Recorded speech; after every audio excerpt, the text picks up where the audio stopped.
Hello everyone, welcome to my YouTube channel. आप सभी का स्वागत है हमारे आज की इस वीडियो में। तो दोस्तों, आज की इस वीडियो में मैं आपके साथ डिस्कस करने वाला हूँ मिश्रण पृथक्करण की विधियाँ। ठीक है, method of for separating mixtures. दोस्तों, मिश्रणों को अलग करने की जितनी प्रक्रिया होती है दोस्तों, जैसे कि कल मैंने आपको बताया था, ये सारे मेथड जो है वो पृथक्कीकरण के होते हैं। दोस्तों, इनके सब के बारे में आज डिस्कस करेंगे आज की इस वीडियो में। ठीक है, आज ये आपका टॉपिक कंप्लीट हो जाएगा, द्रव्य और उसकी अवस्थाएं। ठीक है, तो दोस्तों कौन कौन सी विधियाँ होती है आपकी दोस्तों? क्रिस्टलीकरण, आसवन, वर्णलेखन, वाष्पीकरण, उर्ध्वपातन, अवसादन व निस्तारण, निस्यंदन, अपकेंद्रण। दोस्तों सबके बारे में बात करते हैं। ठीक है, तो चलिए दोस्तों, अगर मैं बात करता हूँ बिना किसी देरी के। ठीक है, सबसे पहले दोस्तों, आप हमेशा की तरह बहुत छोटी सी वीडियो रहेगी, तो मेक श्योर आप वीडियो एंड तक जरूर देखें। और अगर आप चैनल पर नए तो चैनल को सब्सक्राइब जरूर कर लें, साथ ही बेल आइकन को जरूर प्रेस कर लें, ताकि आने वाले वीडियोस की नोटिफिकेशन आप लोगों तक पहुंचती रहे। और दोस्तों, टेलीग्राम ग्रुप से आप जरूर जुड़ जाएं। वीडियो के डिस्क्रिप्शन में टेलीग्राम का लिंक पड़ा हुआ है दोस्तों, उस पर क्लिक करके आप टेलीग्राम ग्रुप ज्वाइन कर लेना। सारी PDF और नोट्स वगैरह आपको उसमें मिलते रहेंगे। ठीक है, तो चलिए वीडियो स्टार्ट करते हैं दोस्तों। सबसे पहले आपकी विधि आती है आपकी क्रिस्टलीकरण। ठीक है, यह विलय के पृथक्कीकरण की एक विधि है जिसमें मिश्रण को गर्म किया जाता है। ठीक है, इसमें उपस्थित विलय पदार्थ रवेदार रूप में अलग हो जाता है और अशुद्ध पदार्थ विलयन में ही बचा रह जाता है। ठीक है, ये एक विधि है क्रिस्टलीकरण की। ठीक है दोस्तों, जो आपका शुद्ध पदार्थ घुला हुआ होता है दोस्तों, उसके क्रिस्टल बन जाते हैं इसमें। ठीक है, जब आप उसको हीट देते हैं तो आपके शुद्ध पदार्थ के क्रिस्टल बन जाते हैं, और दोस्तों उन क्रिस्टलों को आप अलग करके इसको अलग अलग कर सकते हैं। ठीक है, और जो अशुद्धियाँ होती है दोस्तों वो विलयन में ही घुली रह जाती है। ये एक मेथड है दोस्तों पृथक्कीकरण का। ठीक है, अब अगर मैं बात करता हूँ दोस्तों आपसे आसवन विधि के बारे में। ठीक है, तो दोस्तों यहाँ पर देखिए एग्जाम्पल हमने किसका लिया था इसमें क्रिस्टलीकरण में, क्रिस्टलाइजेशन ऑफ सोडियम एसीटेट। तो दोस्तों इस विधि के द्वारा किसको अलग किया जाता है? सोडियम एसीटेट को अलग किया जाता है। ठीक है, देखिए अगर मैं बात करता हूँ इस वाले डायग्राम के बारे में, तो दोस्तों यहाँ पर नमक और पानी का एक मिश्रण होता है। ठीक है, एक आप धागा लटका देते हैं उस विलयन में। ठीक है, जब आप धागे को उस विलयन में लटका देते हैं दोस्तों, तो उसको आप हीट करते हैं, तो दोस्तों इस धागे पर आकर जो है नमक सारा चिपक जाता है। ठीक है, और उसके क्रिस्टल बन जाते हैं। ठीक है, पानी और नमक को भी आप इस विधि से अलग कर सकते हैं क्रिस्टलीकरण विधि द्वारा। ठीक है, तो चलिए दोस्तों अगली विधि के बारे में बात करते हैं दोस्तों, डिस्टिलेशन यानी कि आसवन। ठीक है, आसवन विधि में विभिन्न क्वथनांक वाले पदार्थों के मिश्रण को उबालकर उसमें उपस्थित विभिन्न घनत्व वाले द्रवों को पृथक किया जा सकता है। ठीक है, जैसे कि दोस्तों अल्कोहल वाला ये तो एग्जाम्पल है यहाँ पर। ठीक है, और साबुन निर्माण में भी इस विधि का उपयोग होता है। क्वथनांक होता है दोस्तों आपका बॉइलिंग पॉइंट। ठीक है, यानी कि जिस पॉइंट पर वो उबलता है, जितने टेम्परेचर पर वो उबलता है दोस्तों, उसको बोलते हैं उसका बॉइलिंग पॉइंट यानी कि क्वथनांक। ठीक है, तो दोस्तों जैसे कि आप दो अलग अलग बॉइलिंग पॉइंट वाले लिक्विड को जो है वो घुले हुए हैं वो, तो दोस्तों अलग अलग बॉइलिंग पॉइंट पे वो अलग अलग भाप बनना स्टार्ट हो जाते हैं। ठीक है, तो दोस्तों ऐसे ही लिक्विड को जो है अलग करने के लिए इस विधि का उपयोग किया जाता है, जिसको बोलते हैं आसवन। देखिए जैसे आप यहाँ पर एग्जांपल लेते हैं दोस्तों अल्कोहल एंड वाटर का। ठीक है, दोस्तों दोनों का टेम्परेचर या बॉइलिंग पॉइंट अलग अलग होता है। ठीक है, तो दोस्तों जब आप इसको यहाँ से हीट करते हैं दोस्तों, जिसका बॉइलिंग पॉइंट कम होता है, तो दोस्तों वो कम तापमान पर क्या होता है दोस्तों, उबलना स्टार्ट हो जाता है। देखिए जैसे कि अगर मैं बात करता हूँ यहाँ पर अल्कोहल की, तो दोस्तों वो 78 डिग्री सेल्सियस पर ही आपका भाप बनना स्टार्ट हो जाता है। ठीक है, लेकिन अगर मैं वहीं पर बात करूँ आपकी पानी के बारे में, तो दोस्तों 100 डिग्री सेल्सियस पे जो है पानी उबलना स्टार्ट होता है, उसकी भाप बननी स्टार्ट होती है। ठीक है, तो दोस्तों अल्कोहल का क्या होगा, यहाँ पर अल्कोहल की भाप बनने लगेगी केवल 78 डिग्री सेल्सियस पर। ठीक है, तो दोस्तों जितनी भाप बनेगी आपकी, वो आपकी इस नली से गुजरेगी। ठीक है,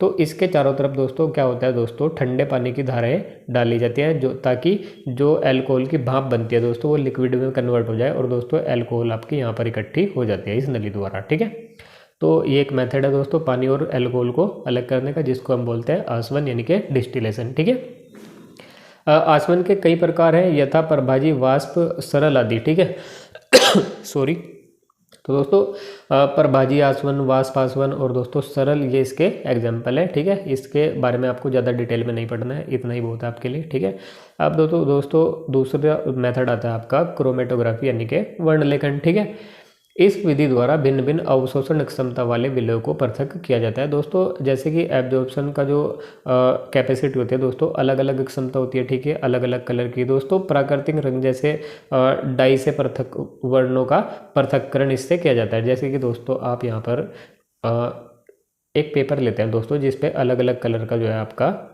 कलर लगा हुआ होता है। ठीक है, और दोस्तों उसको आप इस लिक्विड में डुबोते हैं तो दोस्तों क्या होता है, इसका एब्जॉर्ब कर लेता है इसको लिक्विड को, और दोस्तों अलग अलग कलर आपका ऊपर या नीचे आपको देखने को मिल जाता है, यानी कि इसकी हाइट पे अलग अलग हाइट पे आपको अलग अलग कलर देखने को मिलता है। ठीक है, तो ये एक विधि है दोस्तों क्रोमेटोग्राफी यानी कि वर्णलेखन। ठीक है, अब बात करते हैं दोस्तों इवेपोराइजेशन के बारे में दोस्तों। तो ये होता है आपका वाष्पीकरण। ठीक है, वाष्पीकरण विधि से द्रव विलयन में घुलित ठोस विलय को पृथक किया जाता है। जैसे कि आपने पानी में नमक को घोल दिया तो दोस्तों इसमें आप क्या करते हैं दोस्तों, इसको हीट देते हैं और आप इस विलयन को जो है उबालते हैं। ठीक है, आप दोस्तों इसको तब तक उबालते हैं जब तक कि सारा पानी वाष्प बनकर उड़ ना जाए। तो दोस्तों जब सारा पानी उड़ जाएगा और उसमें क्या बच जाएगा आपका, नीचे नमक। ठीक, नमक का क्या हो जाएगा आपका, ठोस दोस्तों आपका नमक नीचे बच जाएगा। ठीक है, तो दोस्तों नमक को जो है दोस्तों बनाया भी इसी विधि से जाता है। ठीक है, आप क्या करते हैं, समुद्र के किनारे जो खारा पानी होता है दोस्तों वहाँ पर क्यारियाँ बना देते हैं। ठीक है,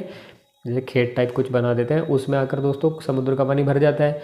तो दोस्तों कुछ दिन बाद क्या होता है, धूप की वजह से पानी जितना होता है दोस्तों वो इवेपोरेट हो जाता है, उड़ जाता है, और उसमें क्या बच जाता है आपका नमक। ठीक है, नमक भी इसी विधि से बनाया जाता है। ठीक, यहाँ पर आप एग्जाम्पल भी देख सकते हैं, खारे जल से नमक बनाना भी इसी का एक उदाहरण है। ठीक है, अब बात करते हैं हम दोस्तों सब्लिमेशन यानी कि ऊर्ध्वपातन। तो दोस्तों इसमें ऐसे विलय का पृथक्करण होता है जो ठोस से सीधे गैस में परिवर्तित हो जाता है। ठीक है, जैसे कि आपका कपूर, नेफ्थलीन, आयोडीन। दोस्तों ये क्या होता है, जब भी हम किसी ठोस पदार्थ को दोस्तों हीट देते हैं तो दोस्तों वो पहले लिक्विड में कन्वर्ट होता है। ठीक है, और जब हम उसको और हीट देते हैं तो वो गैस में कन्वर्ट हो जाता है। लेकिन दोस्तों कुछ तत्व या पदार्थ ऐसे होते हैं दोस्तों कि जब हम वो पहले तो ठोस अवस्था में होते हैं, लेकिन जब हम उनको हीट करते हैं दोस्तों वो लिक्विड में कन्वर्ट होने की बजाय सीधे गैस में कन्वर्ट हो जाता है। ठीक है, इसको बोलते हैं हम दोस्तों ऊर्ध्वपातन यानी कि सब्लिमेशन। ठीक है, गैस में परिवर्तन विलय को शीघ्र शीतलित कर शुद्ध ठोस पदार्थ प्राप्त कर लिया जाता है। उदाहरण आपका जैसे कि कपूर, दोस्तों शुष्क बर्फ यानी कि ड्राई आइस, आयोडीन, नेफ्थलीन आदि का पृथक्करण इसी विधि से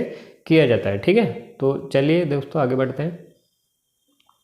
अब दोस्तों आता है आपका अवसादन एवं निस्तारण। ठीक है, इस विधि में भिन्न घनत्व वाले पदार्थों का पृथक्करण जो है वो किया जाता है। जैसे कि आप पानी और पेट्रोल को ले लीजिए, आप अलग अलग दोस्तों इनका घनत्व होता है। ठीक है, अवसादन क्रिया में स्थिर अवस्था में मिश्रण के अघुलनशील पदार्थ तली में बैठ जाते हैं, और दोस्तों जब इसके ऊपरी द्रव को पृथक किया जाता है यह क्रिया निस्तारण कहलाती है। ठीक है, जैसे कि आपने देखा होगा दोस्तों कई बार ऐसा होता है कि आपकी बाइक वगैरह के टैंक में जो है दोस्तों पानी आ जाता है। ठीक है, तो दोस्तों क्या होता है, आप उसको एक बोतल में इकट्ठा करके अलग करके रख लेते हैं। ठीक है, उसको आप कुछ देर के लिए छोड़ देते हैं, कुछ घंटों के लिए। तो दोस्तों थोड़ी देर बाद आप क्या देखते हैं, पेट्रोल जो है वो ऊपर आ जाता है। ठीक है, और पानी नीचे बैठ जाता है। तो दोस्तों इस विधि को हम बोलते हैं। उसके बाद आप क्या करते हैं दोस्तों, ऊपर से पेट्रोल को आप अलग से निकाल लेते हैं दोस्तों, नीचे क्या बच जाता है, पानी। ठीक है, तो दोस्तों जैसे कि आप यहाँ पर भी देख सकते हैं, तेल व जल के मिश्रण से दोनों को पृथक्करण भी इसी विधि से किया जाता है, अवसादन एवं निस्तारण की विधि से। ठीक है, तो ये दोस्तों आपको एग्जाम्पल याद रखना है। ठीक है, माफ़ी चाहता हूँ दोस्तों, मेरे को कोल्ड हो रहा है, लेकिन मैं फिर भी आपके साथ डिस्कस कर रहा हूँ, सॉरी। ठीक है, एक होता है दोस्तों आपका फिल्ट्रेशन यानी कि निस्यंदन। जब सरल मिश्रण में घुलनशील ठोस पदार्थों का पृथक्करण छनित्र यानी कि छन्नी के माध्यम से किया जाता है, तो यह क्या कहलाता है आपका निस्यंदन। दोस्तों बस आपके मेथड याद रखना है आपको ये। ठीक है, जैसे कि आप मान लो आपने पानी में रेत घोल लिया, तो दोस्तों आप क्या करेंगे, नॉर्मल उससे छन्नी से उससे आप क्या करेंगे दोस्तों, उसको छान लेंगे। इसी विधि को क्या बोलते हैं, निस्यंदन बोलते हैं। ठीक है, गंदे जल का भौतिक शुद्धिकरण। ठीक, कोई ज़्यादा ये खास नहीं है। ठीक है, एक होता है आपका दोस्तों अब सेंट्रीफ्यूगल फोर्स यानी कि अपकेंद्रण बल। दोस्तों इसमें क्या होता है दोस्तों, इस विधि में तरल मिश्रण को तीव्र गति से घुमाया जाता है। ठीक है, जिसमें अपकेंद्रीय बल प्रभावी होकर अधिक घनत्व वाले पदार्थों को केंद्र से बाहर की ओर पात्र की परिधि पर एकत्र कर लेता है। ठीक है, जैसे उदाहरण आप इसका ले सकते हैं दोस्तों, दूध से क्रीम का निकालना। ठीक है, रक्त परीक्षण आदि। ठीक है, रक्त परीक्षण आपने देखे दोस्तों, ये वाला यंत्र जो है, ये वाली मशीन आपने देखा होगा दोस्तों, डेयरी पे बहुत रखी हुई मिलती है, जहाँ से आप दूध वगैरह लेके आते हैं। ठीक है, वहाँ पर दोस्तों दूध से क्रीम जो होती है दोस्तों इसी विधि से अलग की जाती है। ठीक है, इसमें क्या होता है दोस्तों, अलग अलग डेंसिटी वाले जो पदार्थ होते हैं दोस्तों, जैसे कि आपने दूध की आप बात करते हैं दोस्तों, क्रीम की डेंसिटी जो है वो थोड़ी सी ज़्यादा होती है। तो दोस्तों जब आप इसको स्पीड से घुमाते हैं तो दोस्तों वो साइडों में आपकी इकट्ठी हो जाती है। ठीक है, और फिर आपको उसको अलग करना होता है बस। ठीक है, ये आपकी विधि थी दोस्तों अपकेंद्रण बल वाली। ठीक है, तो दोस्तों आज की इस वीडियो में मैंने सारी जो मेथड आपको थोड़े थोड़े से समझा दिए हैं। आई थिंक मैंने आपको अच्छे से समझाया हुआ है। ठीक है दोस्तों, आपको वीडियो कैसी लगी कमेंट सेक्शन में ज़रूर बताएं, और अगर आपको वीडियो अच्छी लगे तो वीडियो को लाइक ज़रूर करें, शेयर करें अपने दोस्तों के साथ। दोस्तों चैनल को थोड़ा सा सपोर्ट करें, ठीक है, चैनल से आप जुड़ जाएँ, सारे टॉपिक मैं आपको कवर कराता रहूँगा। ठीक है, तो दोस्तों चलिए मिलते हैं अगली वीडियो में, तब तक के लिए good bye, thank you so much.